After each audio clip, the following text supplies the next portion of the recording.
Good morning mga kamarites! Ito na naman ang inyong Mama Tintin. Panibagong araw, panibagong buhay. Aking ang binisita ang aking mga papaya. Abay, nagulat ako at ang daming bunga tayo paawat at may mga hinog na nga ito sa baba.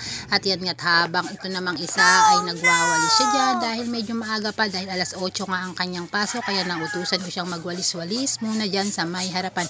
Minsan ko lang naman itong inuutusan kapag wala siyang ginagawa. Kala nyo naman marami niyang ginagawa. Ang ginagawa lang niya ay sa likod ay yung mga manok, yung mga manok na talaga naman ayaw niyang mawalay sa kanyang tabi at gusto yata itabi pa sa higaan.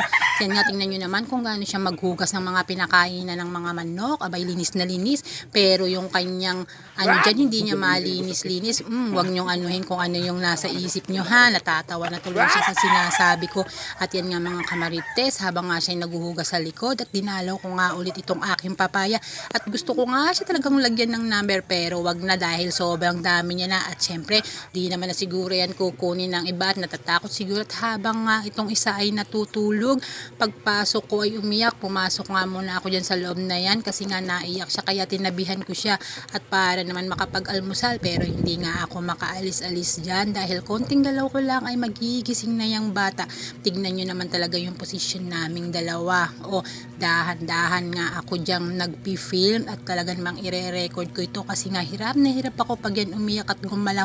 Iiyak na naman yan, hindi na naman ako makakagawa. Ayan, medyo kalmado na siya dyan at yan, dahan-dahan ko ang iniikot ang aking camera. At yan, yung isa nga dyan ay nauna na ngang kumain. Ay Diyos ko Lord, hindi talaga ako paalisin itong isang batang maliit, kaya yan, naisipan ko nga dyan lagyan siya ng unan sa may paanan at para kunwari ako'y nasa kanyang tabi at yan, at makakakain na rin ako sa wakas dahil nga yan, nakaidlip-idlip naman na siya ulit.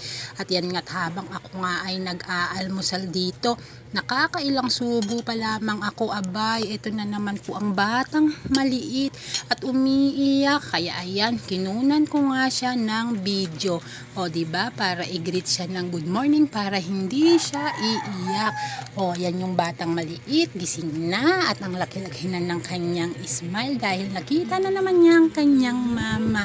Ayan nga't nag-say good morning nga ako siya dyan at tingnan nyo na, matatayo pang ang pahalik ng batang maliit dyan. O ayan, at syempre pagkatapos nga niyang lambi-lambingin at ang kanyang papa naman ang sumunod at itong ay papasok na sa trabaho, syempre hindi makakalimutan ng kiss sa nanay. O ayan, kiss na muna at bye-bye na, ingat sa trabaho. At yan na nga mga kamarites, so hanggang dito na lamang at medyo mahaba-haba na nga itong voice over ko at nawawalan na ako ng hininga. So bye-bye!